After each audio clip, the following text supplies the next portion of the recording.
ಆನಂದ್, ಏನು ಅಷ್ಟೊಂದು ಯೋಚನೆ ಮಾಡ್ತಿದ್ಯಾ? ಗೆಳೆಯನ ಬಗ್ಗೆ ಯೋಚನೆ ಮಾಡ್ತಾ ಇದ್ದೆ ಅಪರ್ಣ. ಎಷ್ಟು ಒಳ್ಳೆಯವನೇ ಅವನು. ಅಪ್ಪ, ಈ ಪಾರ್ಟಿ ಇನ್ನೋಸೆಂಟಾ? ಪ್ರಪಂಚದಲ್ಲಿ 2 ಟೈಪ್ ಒಳ್ಳೆಯವರು ಇರ್ತಾರೆ. ಬೇಸಿಕಲಿ ಹುಟ್ಟ ಒಳ್ಳೆಯವರು, ಇನ್ನೊಂದು ಕೆಡೋದಕ್ಕೆ ಹಾಳಾಗೋದಕ್ಕೆ ಅವಕಾಶನೇ ಇಲ್ಲದೆ ಅನಿವಾರ್ಯವಾಗಿ ಒಳ್ಳೆಯವರಾಗಿರೋದು. ನಮ್ಮವನು ಮೊದಲನೇ ಕ್ಯಾಟಗರಿ. ಅವನ ಬಗ್ಗೆ ನಿಜವಾಗ್ಲೂ ನನಗೆ ಹೆಮ್ಮೆ ಅನ್ಸುತ್ತೆ ಗೊತ್ತಾ? ಏನಪ್ಪ ಇವತ್ತು ನಿನ್ನ ಗೆಳೆಯನ ಬಗ್ಗೆ ಇಷ್ಟೊಂದು ಹೊಗಳ್ತಿದ್ಯಾ? ಅಪರ್ಣ, ಈಗಿನ ಕಾಲದಲ್ಲಿ ಸುಮಾರು ಜನ ಅಪ್ಪ ಅಮ್ಮನೇ ಸರಿಯಾಗಿ ನೋಡ್ಕೊಳ್ಳಲ್ಲ. ಒಡು ಹುಟ್ಟಿದವ್ರಿಗೆ ಒಂದು 10 ರೂಪಾಯಿ ಕೊಡಬೇಕು ಅಂದ್ರು 1000 ಸರ್ತಿ ಯೋಚನೆ ಮಾಡ್ತಾರೆ.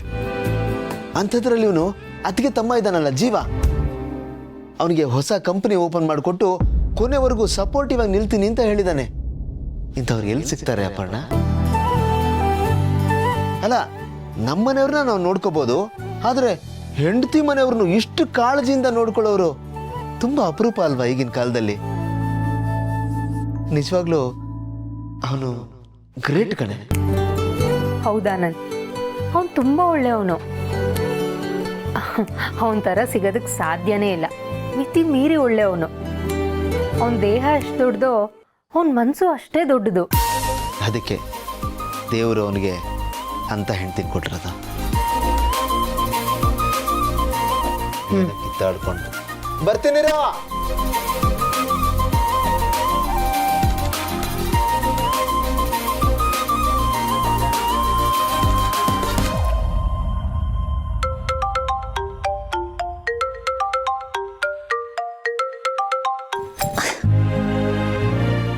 ಹಲೋ ಅಪ್ಪಣ್ಣ ಅವರೇ, ಏನು ಇಷ್ಟೊತ್ತು ಕಾಲ್ ಮಾಡ್ಬಿಟ್ಟಿದ್ದೀರಾ? All okay?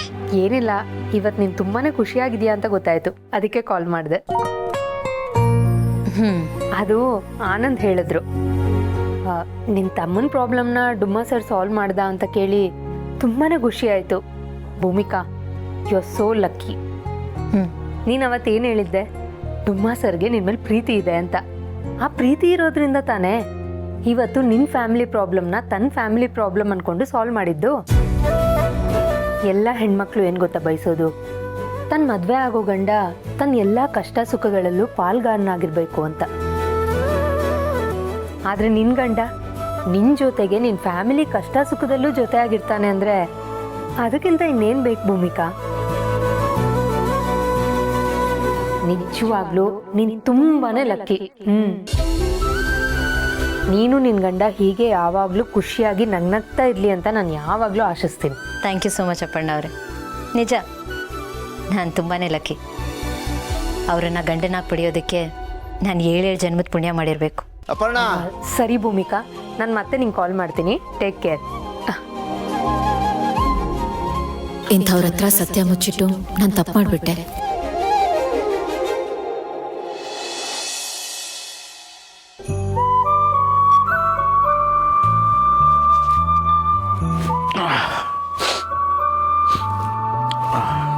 ಕಾಫಿ ಪರಿಮಳ ಬರ್ತಾ ಇದೆ. ಇಲ್ಲಿದೆ.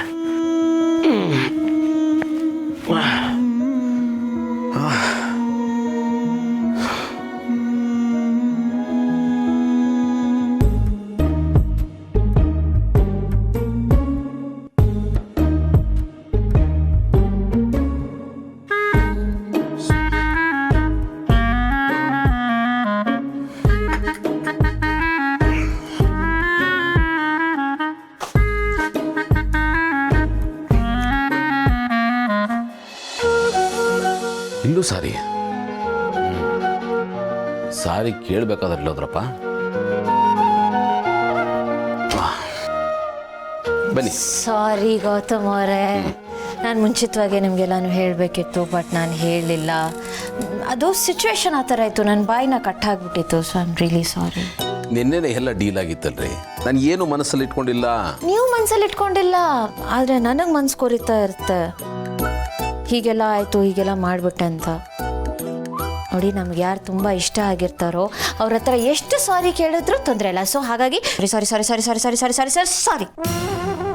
ಅದಕ್ಕೆ ಹೇಳೋದು, ಎಲ್ಲಿ ಅತಿಯಾದ ಸ್ವಾಭಿಮಾನ ಇರುತ್ತೋ ಅಲ್ಲಿ ಸಾರಿ ಥ್ಯಾಂಕ್ಸು ಜಾಸ್ತಿ ಇರುತ್ತೆ. ಈಗ ಸಾರಿ ಕೇಳಿದ್ದಾಯ್ತಾ? ನೋಡಿ, ಇದ್ಯಾವುದು ನಾನು ಎಕ್ಸ್ಪೆಕ್ಟ್ ಮಾಡಲ್ಲ. ನೀವು ಮನಸ್ಸಲ್ಲಿ ಏನು ಇಟ್ಕೋಬೇಡಿ, ನಾನು ಮನಸ್ಸಲ್ಲಿ ಏನು ಇಟ್ಕೊಳ್ಳಲ್ಲ. ಬೇಡದೇ ಇರೋದನ್ನೆಲ್ಲ ತಲೆ ತುಂಬಿಕೊಂಡಾಗ ಮನಸ್ಸಿಗೆ ಭಾರ ಅನಿಸುತ್ತೆ. ಬೇಡದೇ ಇರೋದನ್ನ ಖಾಲಿ ಮಾಡಿಕೊಂಡ್ರೆ ಬೇಕಾಗಿರೋದಕ್ಕೆ ಜಾಗ ಆಗುತ್ತೆ, ಲೈಫ್ ಚೆನ್ನಾಗಿರುತ್ತೆ. ನಾನು ಇದೇ ಪಾಲಿಸಿ ಫಾಲೋ ಮಾಡೋದು. ಇನ್ನು ಮುಂದೆ ನೀವು ಇದೇ ಪಾಲಿಸಿನ ಫಾಲೋ ಮಾಡಿ. ಈಗ ಸಮಾಧಾನ ಆಯ್ತು ನನಗೆ. ಓಕೆ.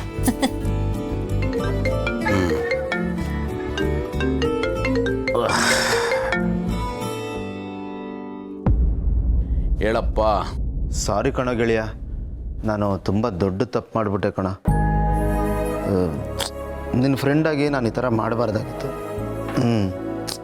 ನಂಗೊಂಥರ ಸಿಕ್ಕಾಪಟ್ಟೆ ಬೇಜಾರಾಗ್ತಾ ಇದೆ ಕಣಲ್ಲ. ಬೆಳಗ್ಗೆ ಬೆಳಗ್ಗೆ ನಿಂದೇನಪ್ಪ ಗೋಳು, ಏನಾಯ್ತಪ್ಪ? ಅದು ಗೆಳೆಯ, ಅವತ್ತು ಅತ್ತಿಗೆ ನನ್ನ ಹತ್ರ ಒಡವೆ ತೊಗೊಂಡು ಬಂದು ತುಂಬ ಅರ್ಜೆಂಟ್ ಇದೆ, ಇದನ್ನು ಪ್ಲೆಡ್ಜ್ ಮಾಡಬೇಕು ಅಂತ ಕೇಳಿದ್ರು ಕಣ. ನೋಡ, ನನಗೆ ನೀನು ಬೇರೆ ಅಲ್ಲ, ಅತ್ತಿಗೆ ಬೇರೆ ಅಲ್ಲ ಕಣ. ಆ ಒಂದು ಸೆಂಟಿಮೆಂಟಿಗೆ ಕಟ್ಟಿಬಿದ್ದು ಅವ್ರಿಗೆ ಹೆಲ್ಪ್ ಮಾಡೋಕೆ ಒಪ್ಕೊಂಬಿಟ್ಟೆ ಅಷ್ಟೇ. ಗೆಳೆಯ, ಈ ವಿಷಯ ನಿನ್ನ ಹತ್ರ ಮುಚ್ಚಿಡಬೇಕು ಅಂತ ದೇವರನ್ನ ಅಂದ್ಕೊಂಡಿರ್ಲಿಲ್ಲಪ್ಪ. ಒಟ್ಟು ಎಲ್ಲ ಒಳ್ಳೇದಾಗಬೇಕು ಅನ್ನೋದಷ್ಟೇ ನನ್ನ ಉದ್ದೇಶ ಆಗಿತ್ತು. ಆದರೆ ನನಗೆ ಸಿಕ್ಕಾಪಟ್ಟೆ ಗಿಲ್ಟ್ ಫೀಲ್ ಆಗ್ತಿದೆ ಕಣ. ಸಾರಿ ಕಣ, ಪ್ಲೀಸ್ ಪ್ಲೀಸ್ ನನ್ನ ಕ್ಷಮಿಸ್ಬಿಡ. ಲೈ, ನೀನು ಹೇಳಲಿಲ್ಲ ಅನ್ನೋದಕ್ಕಿಂತ ಬೆಳಗ್ಗೆ ಬೆಳಗ್ಗೆ ಎದ್ದು ಓವರ್ ಆಕ್ಟ್ ಮಾಡಿ ನನ್ನ ತಲೆ ತಿಂತಾ ಇದೆಯಲ್ಲ, ಅದು ನನ್ನ ಕೈ ತಡ್ಕೊಳಕ್ಕಾಗ್ತಿಲ್ಲ. ಫೋನ್ ಇಡು. ಏಯ್, ಇಲ್ಲ ಕಣೋ ಗೆಳೆಯ, ನನಗೆ ನಿಜವಾಗ್ಲೂ ಫೀಲ್ ಆಗ್ತಿದೆ ಕಣೋ. ರಾತ್ರೆಲ್ಲ ನಿದ್ದೆ ಬಂದಿಲ್ಲ ಗೊತ್ತಾ. ಈ ಬೇಜಾರಿಗೆ ಒಂಥರ ಕಣ್ಣೀರು ಬರಂಗಾಗ್ತಿದೆ. ತುಂಬ ಫೀಲ್ ಆಗ್ತಿದೆ ಕಣ. ಲವ್, ನಿನ್ಗೆ ಏನು ಹೇಳಬೇಕು ಅಂತಾನೆ ಗೊತ್ತಾಗ್ತಾ ಇಲ್ಲ ಕಣ. ನಿನ್ನ ಕಣ್ಣೀರಿಗೆ ಕಚ್ಚಿರ್ಸಕ್ಕಾಗಲ್ಲ ಕಣ, ಟವಲ್ ಬೇಕು. ಅವಕಾಶ ಸಿಕ್ಕಿದ್ರೆ ಸಾಕು, ಟ್ಯಾಂಕ್ ಗಟ್ಟಲೆ ಕಣ್ಣೀರು ಸುರಿಸ್ಬಿಡ್ತೀಯ. ಅಪ್ಪಪ್ಪ, ತಡ್ಕೊಳಕ್ಕಾಗಲ್ಲ. ಎಲ್ಲಿ ನೀನು ಕಣ್ಣೀರಲ್ಲಿ ನಾವೆಲ್ಲ ಕೊಚ್ಕೊಂಡು ಹೋಗ್ಬಿಡ್ತೀವಿ ಅಂತ ಭಯ ಆಗ್ತಾ ಇದೆ ಕಣ ನನಗೆ. ಲೈ, ನಿನ್ನ ರೋದನೆ ಕೇಳೋಷ್ಟು ಪುರ್ಸತ್ತಾಗಲಿ ತಾಕತ್ತಾಗಲಿ ನನಗಿಲ್ಲ. ಫೋನ್ ಇಡ. ಗೆಳೆಯ, ಏನು ಕಟ್ ಮಾಡ್ಬಿಟ್ನಲ್ಲ ಅವನು. ನನ್ನ ಫೀಲಿಂಗ್ ಯಾರ ಹತ್ರ ಹೇಳ್ಕೊಳ್ಳಿ, ಯಾರ ಹತ್ರ ಹೇಳ್ಕೊಳ್ಳೋದು? ಇವಳೆ ಗತಿ. ಲೇ ಅಪರ್ಣ. ಗೌತಮ್ ಅವರೇ, ಇದರಲ್ಲಿ ಆನಂದ್ ಅವ್ರದ್ದು ಯಾವ ತಪ್ಪು ಇಲ್ಲ, ಎಲ್ಲ ನಂದೇ ತಪ್ಪು. ಒಡವೆನ ಅಡ ಇಟ್ಟಿರೋ ವಿಷಯನ ನಿಮ್ಮ ಹತ್ರ ಹೇಳಬಾರ್ದು ಅಂತ ನಾನೇ ಅವ್ರಿಗೆ ಹೇಳಿದೆ, ನಾನೇ ಅವ್ರಿಗೆ ಕಟ್ಟಾಗಿದ್ದು. ಪ್ಲೀಸ್ ನೀವು ಅವ್ರಿಗೆ ಏನೂ ಹೇಳಕ್ಕೆ ಹೋಗ್ಬೇಡಿ, ಏನೇ ಇದ್ರು ನನಗೆ ಹೇಳಿ ಪ್ಲೀಸ್. ನಾನು ಏನು ಅನ್ಕೊಂಡೇ ಇಲ್ಲ ರೀ. ಯಾಕ್ರಿ ನೀವಿಬ್ರು ಇಷ್ಟೊಂದು ತಲೆ ಕೆಡ್ಸ್ಕೊಂಡಿದ್ದೀರಾ? ಪಾಸ್ಟ್ ಈಸ್ ಪಾಸ್ಟ್, ಬಿಟ್ಟಾಕ್ರಿ ಅದನ್ನ. ನಾವು ಹಳೆದ್ರ ಬಗ್ಗೆ ಯೋಚನೆ ಮಾಡ್ತಾ ಇದ್ರೆ ವಯಸ್ಸಾಗ್ಬಿಡತ್ರಿ. ಯಾವಾಗಲೂ ಹೆಂಗಂಡು ಎನರ್ಜೆಟಿಕ್ ಆಗಿರ್ಬೇಕು. ಇವಾಗ ಮೈಂಡು, ಬಾಡಿ, ಲೈಫ್ ಎಲ್ಲ ಕೂಲಾಗಿರುತ್ತೆ. ಆದರೂ ನನ್ನ ಮಗ ಯಾಕೋ ಈ ವಿಷಯ ಭಾಳ ಸೀರಿಯಸ್ ಆಗಿ ತೊಗೊಂಡ್ಬಿಟ್ಟಿದ್ದಾನೆ ಅನಿಸುತ್ತೆ. ಓವರಾಗಿ ಬೇರೆ ಮಾಡ್ತಾ ಇದ್ದ. ಹೋಗಿ ಸಮಾಧಾನ ಮಾಡಬೇಕು. ನಾನು ಫ್ರೆಶ್ ಅಪ್ ಆಗ್ತೀನಿ. ಇನ್ನೊಂದು ಬಿಸಿ ಬಿಸಿ ಕಪ್ ನಾನು ಕಾಫಿ ತರ್ತೀನಿ. Thank you so much.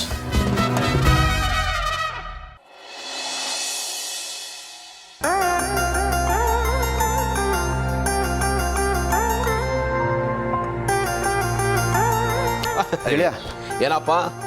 ಅಲ್ಲ, ನಿನಗೇನೋ ಸಮಾಧಾನ ಮಾಡೋಣ ಅಂತ ನಿಮ್ಮನೆ ಕಡೆ ಹೊಟ್ರೆ ನೀನೇ ಬಂದ್ಬಿಟ್ಟಿದ್ಯಲ್ಲ. ಮತ್ತೇನಪ್ಪ ಓವರ್ ಆ್ಯಕ್ಟಿಂಗ್ ಮಾಡ್ಬೇಕು ಅಂತಿದ್ಯಾ? ಇಲ್ಲ ಗೆಳೆಯ, ಒಂದು ಇಂಪಾರ್ಟೆಂಟ್ ವಿಷಯ ಮಾತಾಡಬೇಕಾಗಿತ್ತು, ಅದಕ್ಕೆ ನಾನೇ ಬಂದೆ ಕಣ. ಏನಾಯ್ತು? Any problem? ಆ್ಯಕ್ಚುಲಿ ದೊಡ್ಡ ಪ್ರಾಬ್ಲಮ್ ಆಗೋ ಥರನೇ ಇದೆ ಕಣ ಗೆಳೆಯ. ಯಾಕೋ, ಏನಾಯ್ತು? ಗೆಳೆಯ, ಈಗ ಒಂದು ಸ್ವಲ್ಪ ಹೊತ್ತಿಗೆ ಮುಂಚೆ ನನಗೊಂದು ಕಾಲ್ ಬಂದಿತ್ತು ಕಣ. ನಮ್ಮ ಎಸ್ಟೇಟಲ್ಲಿ ಮುಂಚೆ ಒಬ್ಬ ಮ್ಯಾನೇಜರ್ ಇದ್ನಲ್ಲ, ಕೆಂಚಯ್ಯ ಅಂತ. ಹಾಂ, ಅವನು ಒಂದು 6 ತಿಂಗಳಿಗೆ ಮುಂಚೆ ಫೋರ್ಜ್ ಡಾಕ್ಯುಮೆಂಟ್ಸ್ ಎಲ್ಲ ರೆಡಿ ಮಾಡಿಕೊಂಡು ನಮ್ಮ ಜಾಗದಲ್ಲಿ 60 ಎಕರೆನ ಮಾರಬೇಕು ಅಂತ ಪ್ಲಾನ್ ಮಾಡಿದ್ದ. ಅದು ನನ್ನ ಗಮನಕ್ಕೆ ಬಂತು. ನಾನು ಇಮಿಡಿಯೇಟಾಗಿ ಅದನ್ನು ತಡೆದೆ, ಅವನಿಗೆ ವಾನ್ ಕೂಡ ಮಾಡಿದೆ. ಈ ವಿಷಯ ನಿನಗೆ ಹೇಳೋಣ ಅಂದ್ಕೊಂಡೆ, ಸುಮ್ಮನೆ ಯಾಕೆ ತಲೆ ಬಿಸಿ ಅಂತ ನಿನ್ನವರೆಗೂ ತರಕ್ಕೆ ಹೋಗಲಿಲ್ಲ. ನಾನೇ ಅದನ್ನು ಕ್ಲಿಯರ್ ಮಾಡಿಬಿಟ್ಟೆ ಕಣ. ಈಗ ಅವನು ಮತ್ತೆ ತಲೆಹರಟೆ ಶುರು ಮಾಡಿದಾನಂತೆ. ಅಲ್ಲ, ನೀನೇನು ಅಂತ ಗೊತ್ತು, ಆದರೂ ನಿನ್ನ ವಿರುದ್ಧ ಹಿಂಗೆ ನಿಂತಿದ್ದಾನೆ ಅಂದರೆ ಅವನ ಜೊತೆಗೆ ಯಾರಾದರೂ ಪವರ್ಫುಲ್ ವ್ಯಕ್ತಿಗಳು ಕೈ ಜೋಡಿಸಿದಾರ? ನನಗೆ ಯಾಕೋ ಡೌಟ್ ಆಗ್ತಿದೆ ಕಣ. ಬೇಗ ಇದನ್ನು ರೆಕ್ಟಿಫೈ ಮಾಡಿ ಸರಿ ಮಾಡಬೇಕು.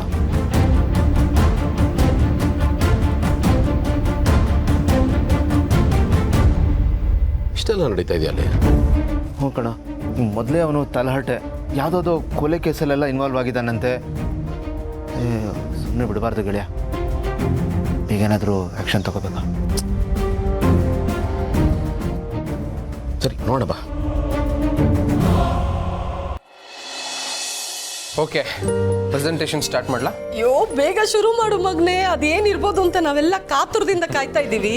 ಜೀವ ನನ್ನಂತೂ ಸೂಪರ್ ಎಕ್ಸೈಟ್ಮೆಂಟ್ನ ತಡ್ಕೊಳಕ್ಕೆ ಆಗ್ತಿಲ್ಲ. Okay then let's start.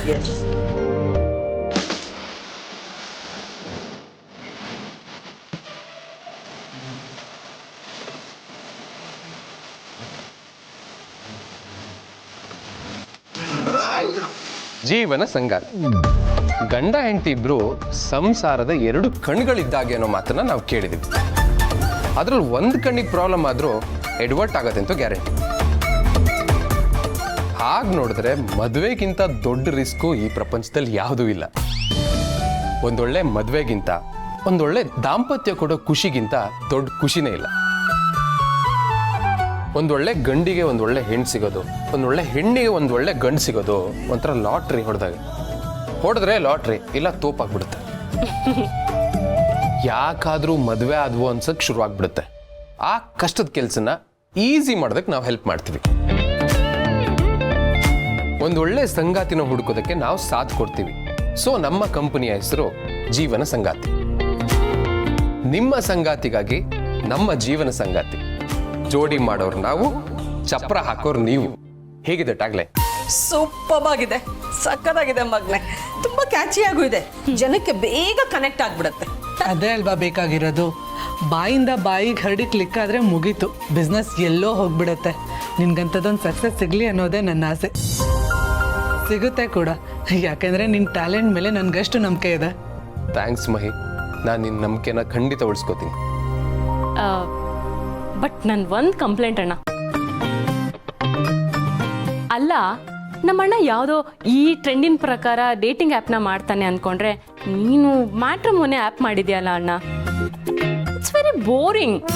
ನಮ್ಮಂಥ ಯಂಗ್ಸ್ಟರ್ಸ್ನ ಡಿಸಪಾಯಿಂಟ್ ಮಾಡಬಾರ್ದಾಗಿತ್ತು ನೀನು. ಡಿಸಪಾಯಿಂಟ್ ಮಾಡಬಾರ್ದಾಗಿತ್ತು, ಸಾಕು ಸುಮ್ಮನೆ. ನೀನು ಹೇಳ್ತಾ ಇರೋ ಆ್ಯಪ್ ಎಲ್ಲ ಮನೆ ಹಾಳು ಮಾಡೋ ಅಂಥ ಆ್ಯಪ್. ಕೆಲಸ ಮಾಡಿದ್ರು ಪುಣ್ಯದ ಕೆಲಸ ಮಾಡಬೇಕು. ದುಡ್ಡು ಸಿಕ್ಕುತ್ತೆ ಅಂತ ಅದು ಇದು ಅಂತ ಕೆಲಸ ಮಾಡೋಕ್ಕಾಗತ್ತಾ? ಕರೆಕ್ಟಾಗಿ ಹೇಳಿದೆ ಅಮ್ಮ. ನಮ್ಮ ಸೊಸೈಟಿಗೆ ಬೇಕಾಗಿರೋದು ಡೇಟಿಂಗ್ ಮಾಡೋ ಜೋಡಿಗಳಲ್ಲ, ಸೂಪರ್ ಜೋಡಿಗಳು. ಐ ಮೀನ್ ಕರೆಕ್ಟಾಗಿ ಸಂಸಾರ ಮಾಡ್ಕೊಂಡು ಹೋಗಂತ ಜೋಡಿಗಳು. ಗಂಡ ಹೆಂಡತಿ ಚೆನ್ನಾಗಿದ್ರೆ ಸಂಸಾರ ಚೆನ್ನಾಗಿರುತ್ತೆ, ಸಂಸಾರ ಚೆನ್ನಾಗಿದ್ರೆ ಮುಂದಿನ ಪೀಳಿಗೆ ಚೆನ್ನಾಗಿರುತ್ತೆ, ಮುಂದಿನ ಪೀಳಿಗೆ ಚೆನ್ನಾಗಿದ್ರೆ ದೇಶನೇ ಚೆನ್ನಾಗಿರುತ್ತೆ. ಹೀಗೆ ಒಂದಕ್ಕೊಂದು ಲಿಂಕ್ ಆಗಿದೆ. ಶಾರ್ಟ್ ಅಂಡ್ ಸ್ವೀಟ್ ಆಗಿ ಹೇಳಬೇಕು ಅಂದ್ರೆ, ಗಂಡ ಹೆಂಡತಿ ಚೆನ್ನಾಗಿದ್ರೆ ಇಡೀ ಪ್ರಪಂಚನೇ ಚೆನ್ನಾಗಿದೆ. ಕರೆಕ್ಟಾಗಿ ಹೇಳಿದೆ ಮಗನೆ. ಜೀವ, ಇವತ್ತು ನಿನ್ನ ಮಾತು, ನಿನ್ನ ಆಲೋಚನೆಗಳನ್ನ ಕೇಳಿ ನನಗೆ ತುಂಬ ಖುಷಿ ಆಗ್ತಾ ಇದೆ ಕಣೋ. ಬಿಸ್ನೆಸ್ ಮಾಡೋರು ಒಂದಷ್ಟು ಮಾರಲ್ಸು ವ್ಯಾಲ್ಯೂಸ್ನ ಇಟ್ಕೊಂಡು ಮಾಡಬೇಕು, ಅಂಥವ್ರು ತುಂಬ ಕಮ್ಮಿ. ವ್ಯಾಪಾರ ವ್ಯವಹಾರ ಬರೀ ಲಾಭ ನಷ್ಟಕ್ಕೆ ಮಾಡಬಾರ್ದು. ಬಿಸ್ನೆಸ್ ಮಾಡೋರು ಒಂದಷ್ಟು ಸೋಷಿಯಲ್ ರೆಸ್ಪಾನ್ಸಿಬಿಲಿಟೀಸ್ ಇಟ್ಕೊಂಡು ಮಾಡಬೇಕು.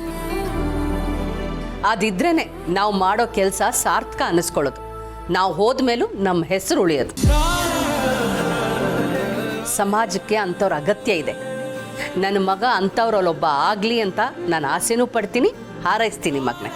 ಆಲ್ ದಿ ಬೆಸ್ಟ್ ಮಗನೇ. Thank you. ಒಳ್ಳೇದಾಗಿ. ಆಲ್ ದ ಬೆಸ್ಟ್ ಅಣ್ಣ. Thank you. All the very best ಜೀವ.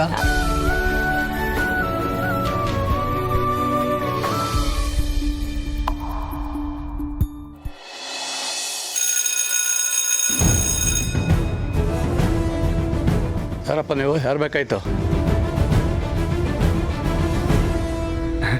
ನಾವು ಎಸ್ಟೇಟ್ನವರು ಚಿಕ್ಕಮಂಗ್ಳೂರಿಂದ ಬಂದಿದ್ದೀವಿ. ಸಾಹೇಬ್ರು ನೋಡ್ಬೇಕಾಗಿತ್ತು. ಕೆಂಚಪ್ಪ ಬಂದವನೇ ಅಂತ ಹೇಳಿ. ಒಂದು ನಿಮಿಷ ಇರಿ.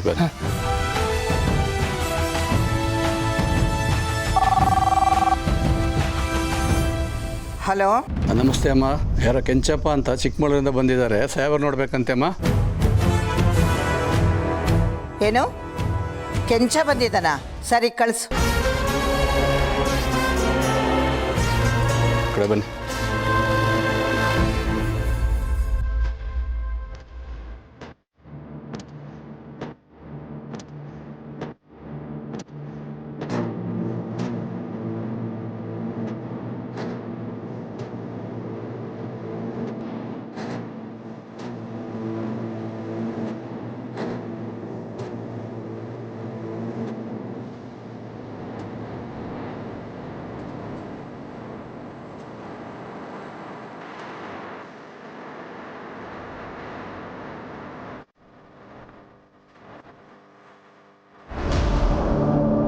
ಅಜ್ಜಮ್ಮ ನಾನು ಒಳಗೆ ಬರ್ಬೋದಾ? ಬಾರೋ. ಬನ್ನಿ.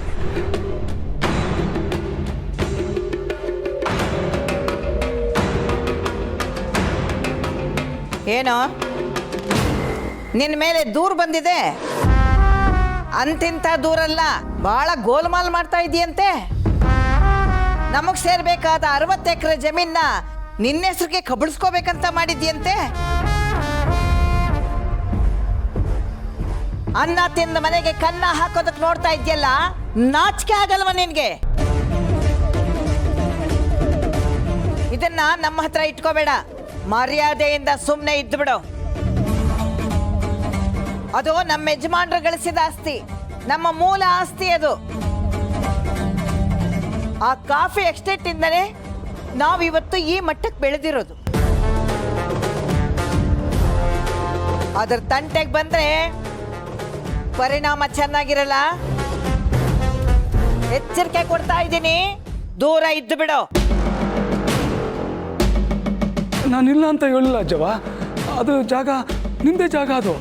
ಆದರೆ ಆ ಜಾಗ ಒತ್ತುವರಿಲಿ ಮಾಡ್ಕೊಂಡಿರೋದು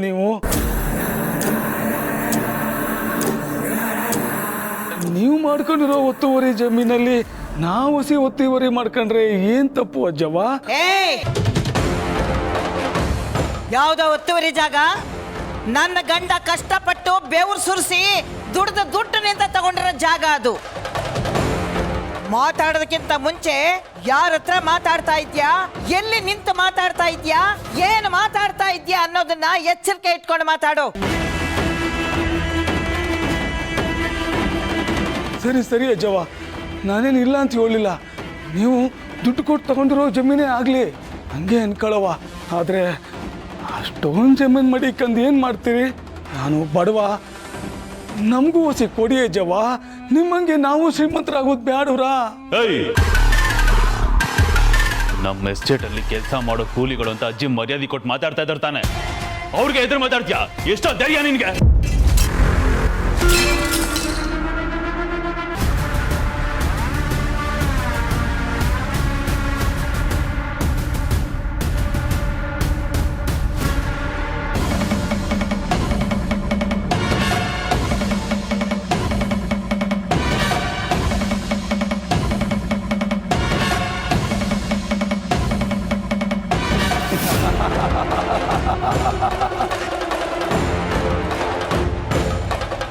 ನೋಡ್ರಲ್ಲ, ಅಜ್ಜಮ್ಮಂಗೆ ಆಟೆ ಪೇಲಾಗೋಯ್ತು. ಏನೋ ಒಂದು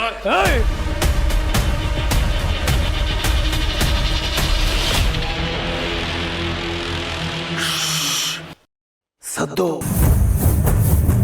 ಯಾರು ಸದ್ದು ಮಾಡೋಂಗಿಲ್ಲ. ಅವ್ರು ಯಾರು ಕಮಕ್ ಕಿಮಕ್ ಅಂದ್ರೆ ಕತ್ತರಿಸಾಕ್ಬಿಡ್ತೀನಿ.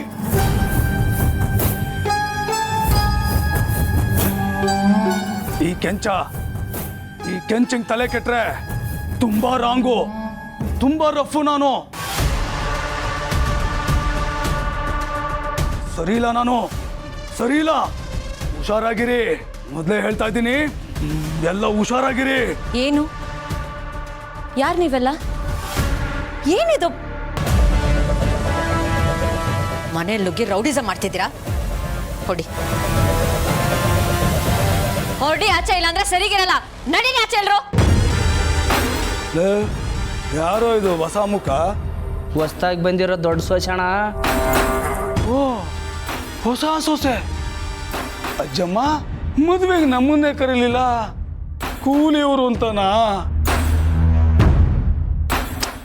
ಇಲ್ಲಿ ಬಿಡು ಅಜ್ಜಮ್ಮ, ಪರವಾಗಿಲ್ಲ ಪರವಾಗಿಲ್ಲ.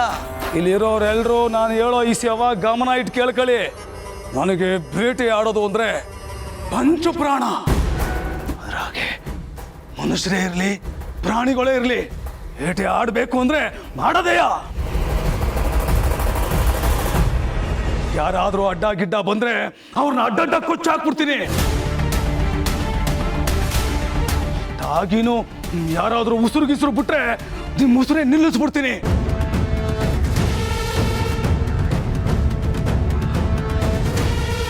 ಆಗ ನಾನು ಮಾತಾಡಕ್ಕಿಲ್ಲ, ಈ ನನ್ನ ಮಚ್ಚು ಮಾತಾಡ್ತದೆ. ನೋಡಿ, ಈಗ ತಾನೇ ಇಲ್ಲಿಗೆ ಬರುವಾಗ ಸಾಣೆ ಹಿಡಿಸ್ಕೊಂಡ್ ಬಂದೀವ್ನಿ. ಒಂದು ಏಟು ಕಚಕ್ ಅನ್ನಿಸ್ಬಿಡ್ತೀನಿ. ಸಾರು ಅಡ್ಡ ಗಿಡ್ಡ ಬಂದಿರಾ? ಸಾರು ತಿಳಿತಾ? ತಿಳಿತಾ? ಅಜ್ಜವ, ಕಡೆಯದಾಗ ಒಂದೇ ಒಂದು ಮಾತು. ಇಷ್ಟು ದಿನ ಅನ್ನೋದ್ಋಣ ನನ್ನ ಕೈಯ ಬಾಯ ಕಟ್ಟಾಕಿತ್ತು. ಆದ್ರೆ ಈಗ ಅದೆಲ್ಲ ಏನೂ ಇಲ್ಲ. ಯಾವ ಅನ್ನದ ಋಣವೂ ಇಲ್ಲ, ಮಣ್ಣಿನ ಋಣವೂ ಇಲ್ಲ. ಕೆಂಚಪ್ಪ ಕೆಟ್ಟವರು ಕೆಟ್ಟವನು, ಒಳ್ಳೆಯವ್ರಿಗೂ ಕೆಟ್ಟವನು. ನನ್ನ ದಾರಿಗೆ ಯಾರು ಅಡ್ಡ ಬರಬೇಡಿ. ಹೇಳಿವ್ನಿ, ಅಡ್ಡ ಬಂದ್ರೆ ತಲೆಗಳು ಉರುಳೋಯ್ತವೆ. ಅಜ್ಜಮ್ಮ, ನಿಮ್ಮ ಮೊಮ್ಮಗನಿಗೂ ಹೇಳ್ಬಿಡು ನನ್ನ ತಂಟೆಗೆ ಬರಬೇಡ ಅಂತ. ಹೇಳಿದ್ದು ಜಪ್ತಿ ಅದೇ ಅಲ್ವಾ? 60 ಎಕರೆ ಜಮೀನ ಮರ್ತು ಬಿಡು, ನನಗೆ ಬಿಟ್ಬಿಡು. ಹಾ ಲೋ, ತಗೊಳ್ರ ಮುಚ್ಚ. ಪಾಪ ಎಲ್ರು ಸಾನೆ ಎದ್ರಕಬಿಟ್ಟವ್ರೆ. ಎಲ್ರು ಸುಧಾರಿಸ್ಕೊಳ್ಳಿ. ಬತ್ತೀನೋ ಜವ್ವ.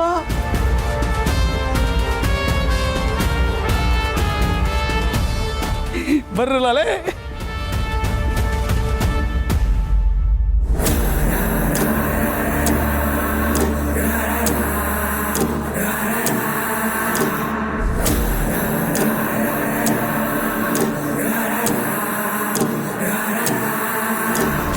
ಅಜ್ಜಿ, ಯಾರು ಇವರೆಲ್ಲ?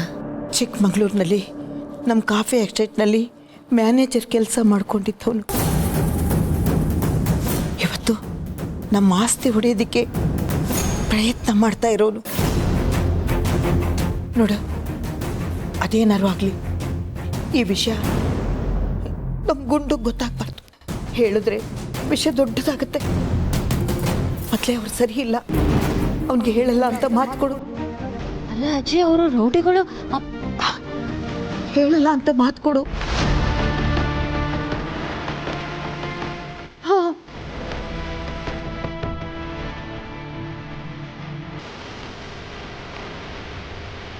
ಹೇಳಲ್ಲ.